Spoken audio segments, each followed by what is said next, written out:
Bonjour à toutes et à tous. Dans le cadre du module de droit médical, on va voir aujourd'hui le cours sur le contrat médical.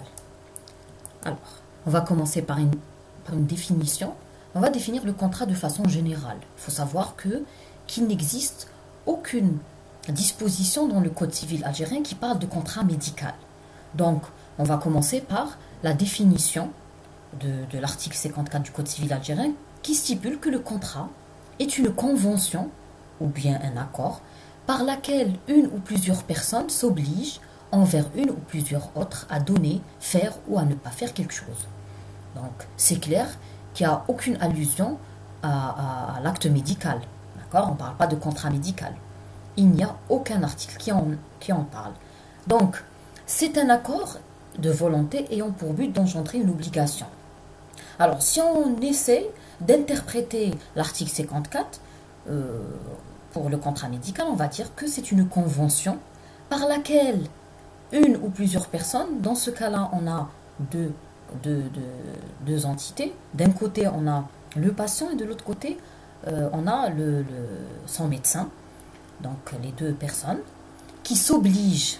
C'est un terme qui est très important dans cette définition. Pourquoi? Parce qu'on dit s'oblige, parce que ça découle de cette convention découlent des obligations qui sont très importantes. Alors les obligations, on va le voir tout à l'heure, sont des obligations réciproques. Il y a des obligations du médecin et autres obligations du patient aussi. Il n'y a pas que le médecin qui a des obligations. Donc, le contrat est une convention par laquelle une ou plusieurs personnes s'obligent, il faut souligner ce mot, s'obligent envers une ou plusieurs autres à donner, faire ou à ne pas faire quelque chose. Alors tout ce qui est ici donner, faire ou à ne pas faire quelque chose dans le domaine médical, c'est tout simplement l'accord par lequel le malade exprime la volonté d'accepter les soins. On parle de soins que nécessite son état, assorti de la volonté du praticien de les lui donner. Donc on a d'un côté le médecin, le praticien, de l'autre côté le patient. Il y a un contrat qui se forme entre les deux, on va voir tous les termes de ce contrat. D'accord? Et puis, découlent de ce contrat des obligations, et c'est des obligations qui sont réciproques. Le malade a besoin de soins, donc il exprime la volonté d'accepter ces soins, et le médecin de son côté, il va prodiguer les soins à son patient. Voilà. Donc, ensuite, la nature juridique du contrat médical, elle est difficile à préciser. Pourquoi? On l'a vu tout à l'heure, l'acte médical n'a fait l'objet d'aucune disposition particulière dans le Code civil algérien. Donc, on va essayer de déduire. Le contrat médical n'est pas un contrat de travail. Pourquoi? Quand on parle de contrat, j'ai oublié de vous préciser que c'est la même chose qu'un contrat de vente, de location. C'est un accord entre deux parties, tout simplement. Bien sûr, dans le domaine médical, on n'achète rien et on ne vend rien. On va le voir tout à l'heure. Donc, le contrat médical n'est pas un contrat de travail. Pourquoi? Parce que d'un côté, le contrat de travail suppose une subordination du salarié à son employeur. C'est-à-dire que l'employeur donne des ordres et le salarié est subordonné à son employeur. Mais dans le contrat médical, le praticien, même s'il est effectivement au service du malade, n'apparaît jamais comme son subordonné, il ne reçoit pas d'ordre du malade. Donc ensuite, on va voir, pour vous éclaircir les choses, les caractères du contrat médical. Il y en a plusieurs, on commence par le caractère innommé. Alors, le praticien jouit, en principe, dans l'exercice privé de sa profession, d'une indépendance absolue. Alors là, il va ouvrir un cabinet, il va y apposer une plaque, et cette situation le place en position de pollicitation. La pollicitation, par définition, c'est une définition simple du Larousse, c'est une offre d'une convention exprimée mais non encore acceptée. Qu'est-ce que ça veut dire? Je vais vous donner l'exemple simple d'une vitrine. Donc, quelqu'un qui veut vendre quelque chose, par exemple, entre parenthèses, on ne vend rien ici. Alors, un commerçant vend des articles, il est obligé de les mettre en avant. Donc, il va mettre une vitrine, par exemple, mettre ses articles à vendre. C'est une offre. Donc, il y a une convention qui n'est pas encore acceptée. Mais du moment que le client va franchir le pas de son commerce, là, on va dire qu'il a accepté cette offre. C'est ça la pollicitation. Donc, le cabinet, il est là, il est ouvert, le médecin va mettre sa plaque, il est en position de pollicitation, c'est-à-dire qu'il attend, il a une offre. C'est quoi l'offre? C'est les soins qu'il va prodiguer à un malade X ou Y. Alors, lorsqu'un malade s'adresse à lui pour recevoir des soins, le contrat est normalement formé. Donc, le contrat a un caractère innommé.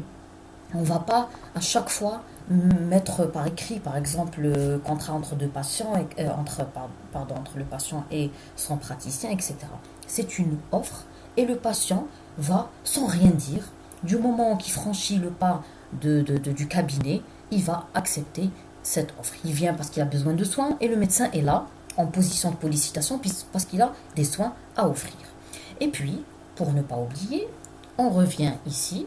Le praticien jouit en principe dans l'exercice privé de sa profession. Alors on va voir pourquoi le contrat médical se forme entre le patient et son médecin dans l'exercice privé de la médecine. D'accord? Pourquoi? Parce que le patient choisit son médecin. Dans le public, il n'y a pas le libre choix.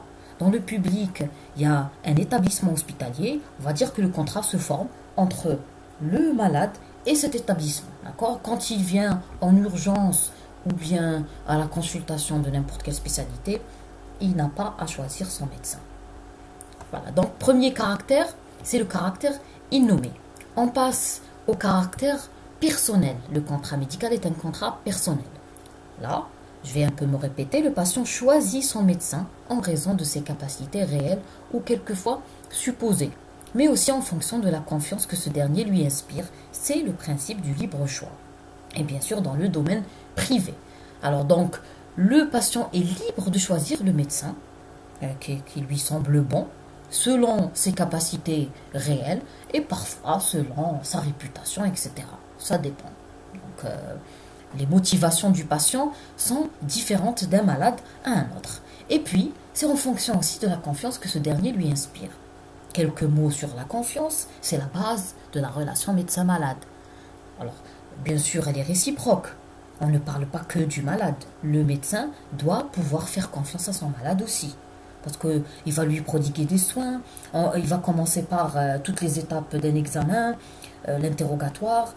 Quand le patient fait confiance à son médecin, il va répondre à ses questions. Quand ce n'est pas le cas, il va commencer à cacher la vérité ou bien mentir carrément sur ses symptômes, par exemple, et ça va induire le médecin en erreur. Donc, le malade doit pouvoir faire confiance à son médecin aussi, parce qu'il sait que c'est un bon médecin, il est à l'écoute, il respecte le secret médical, il respecte la dignité de son malade, et il a de l'empathie, etc.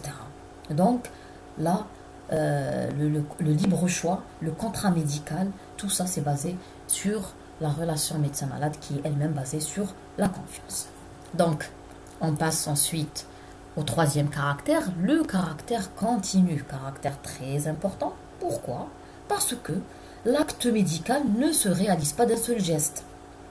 Vous savez que prendre un malade en consultation ne se fait pas en une seule fois.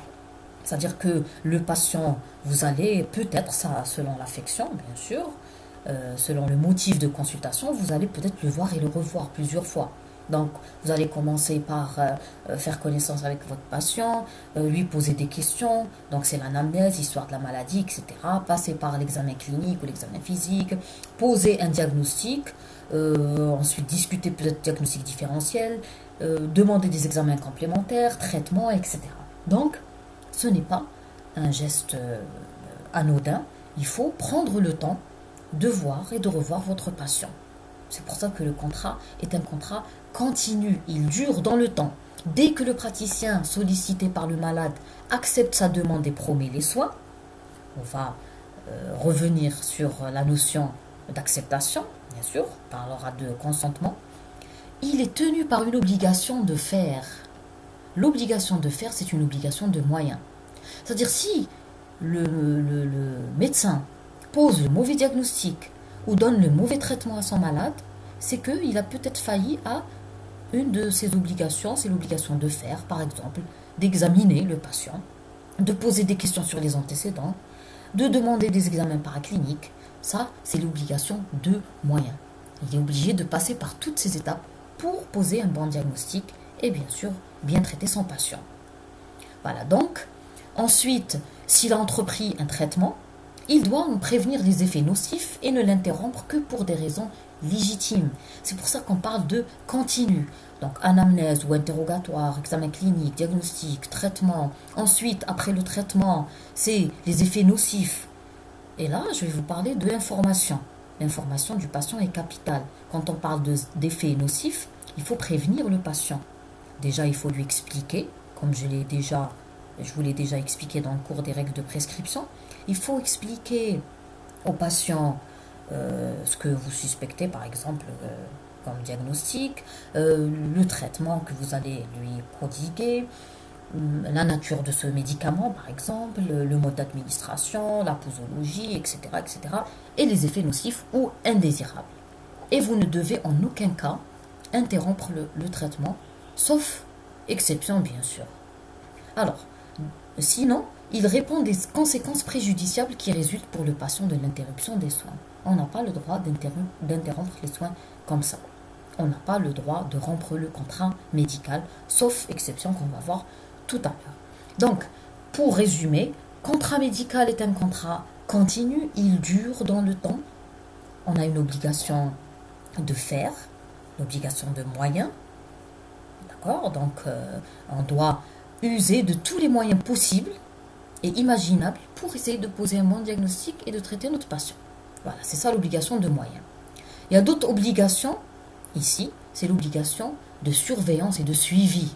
On est obligé de surveiller, de prévenir les effets nocifs ou indésirables et bien sûr de suivre notre patient et le revoir en consultation pour le contrôle, etc.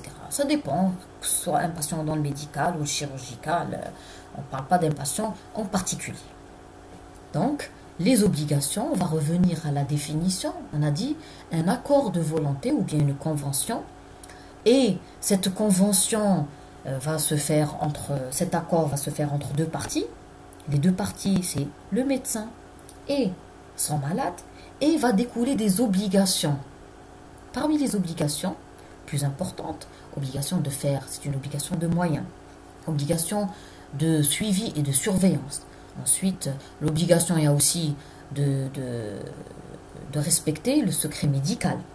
Ça, c'est très important. On va les revoir tout à l'heure. Voilà, donc, on continue. Le contrat médical est un contrat synalagmatique et onéreux. C'est quoi synalagmatique? Synalagmatique veut dire tout simplement réciproque. Praticien et malade contractent des obligations réciproques. À la charge du praticien, une obligation de soins et de surveillance. À la charge du malade, une obligation de fidélité aux prescriptions et de rémunération. Donc c'est pour ça qu'on parle d'un contrat onéreux. Voilà, c'est la rémunération. Bien sûr, on ne parle pas de tarif ou de paye, on parle d'honoraire. Le patient va honorer le médecin. Donc le contrat médical est un contrat qui est réciproque. Il y a des obligations à la charge du praticien et d'autres obligations à la charge du malade. On va les voir avec un peu plus de détails vers la fin du cours. Voilà. Donc ensuite, le contrat médical est un contrat civil. L'acte médical n'est pas un acte de commerce. Ne l'oubliez pas, on ne vend rien et on n'achète rien. Il a un caractère civil. Pourquoi? Parce que c'est un travail individuel et purement intellectuel. On fait un effort, on réfléchit, c'est notre effort individuel. Donc, c'est ça le caractère civil du contrat médical. Le praticien recueille des honoraires, mais il ne fait pas de bénéfices. On n'est pas dans le commerce. L'acte médical est hors commerce. Et puis sa clientèle ou sa patientèle n'est pas cessible, elle ne peut être cédée. C'est des êtres humains comme nous qui ont une dignité, il ne faut pas l'oublier. Donc on ne peut pas changer comme ça, comme on veut, ou donner nos patients à notre médecin. Bien sûr, à ne pas confondre avec l'orientation. Parfois, on est obligé d'orienter notre patient parce qu'on n'arrive pas à le prendre en charge, ça dépasse nos capacités, ce n'est pas notre spécialité, etc. Voilà. Donc, Dernier caractère du contrat médical, le contrat est un contrat résiliable. La relation médecin-malade est une relation de confiance, on l'a dit tout à l'heure. Elle peut être interrompue dès que le patient perd cette confiance. De même, le praticien peut rompre le contrat uniquement si cette rupture ne risque pas de nuire au malade. Vous savez que quand on prend en charge le patient et qu'on n'arrive pas à s'entendre avec lui, par exemple, on va résilier notre contrat, pour de bonnes raisons. Quelles sont ces raisons? Je vais vous donner des exemples. Le patient ne suit pas la prescription du médecin. Le patient ne fait pas confiance à son médecin et lui cache des informations capitales. Il exagère ses symptômes dans le but d'avoir, par exemple, un arrêt maladie, etc. Donc, le praticien perd cette confiance et il peut résilier le contrat médical, mais à une condition, il doit assurer la continuité des soins. Il peut éventuellement orienter son patient vers un confrère.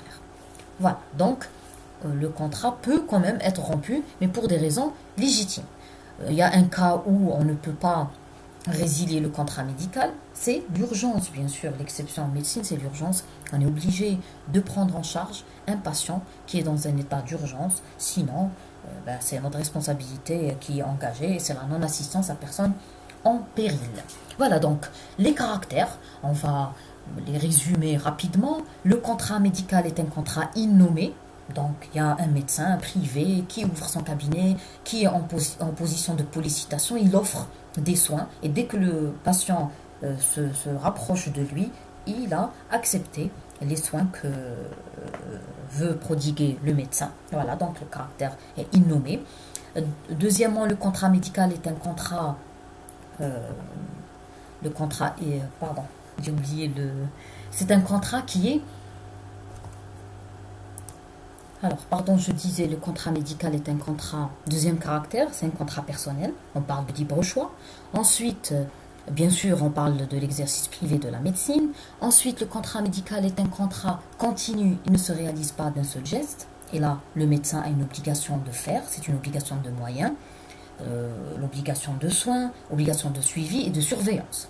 Ensuite, le contrat est un contrat qui est synalagmatique et onéreux, c'est-à-dire qu'il y a la réciprocité des obligations pour le patient et le malade, pardon, le praticien.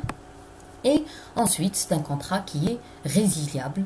Il peut être, il est onéreux aussi et résiliable, peut être rompu à tout moment, sauf bien sûr le cas d'urgence ou bien si cette rupture risque de nuire au malade.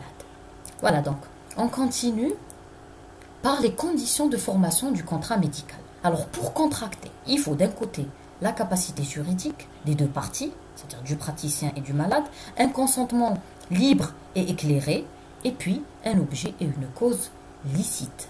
On commence par la capacité juridique. Le praticien doit remplir les conditions légales d'exercice de la médecine. Alors, il y a des conditions, vous allez les voir dans le cours de l'exercice illégal de la médecine. Donc il y a des conditions légales de nationalité, diplôme, visa ou autorisation préalable du ministère de la Santé, sans lesquelles l'exercice de la médecine serait illégal. C'est-à-dire si, par exemple, vous n'avez pas de diplôme, vous n'avez pas de conditions de nationalité, ou bien l'autorisation du ministère, vous serez dans l'exercice illégal de la médecine, le contrat est frappé de nullité, c'est-à-dire qu'il est nul. Ensuite, de l'autre côté, il y a le praticien qui doit être en mesure de savoir parfaitement à quoi il s'engage et est habilité à le faire. D'accord? Donc, pour les mineurs et les incapables majeurs, le consentement du tuteur légal est obligatoire. Donc, là, on peut parler aussi d'information. Il doit être en mesure de comprendre parfaitement l'information que doit lui faire passer son médecin. Et puis pour les mineurs et les incapables majeurs, le consentement du tuteur est obligatoire. On ne peut pas prendre en charge un mineur sans le consentement de son tuteur ou du père ou de la mère. Bien sûr, l'exception, c'est l'urgence. Voilà, donc ensuite, le consentement des parties. Consentir, c'est être d'accord avec quelqu'un. Je dis oui aux soins ou je dis non aux soins. Ça dépendra du patient. Le consentement doit être libre.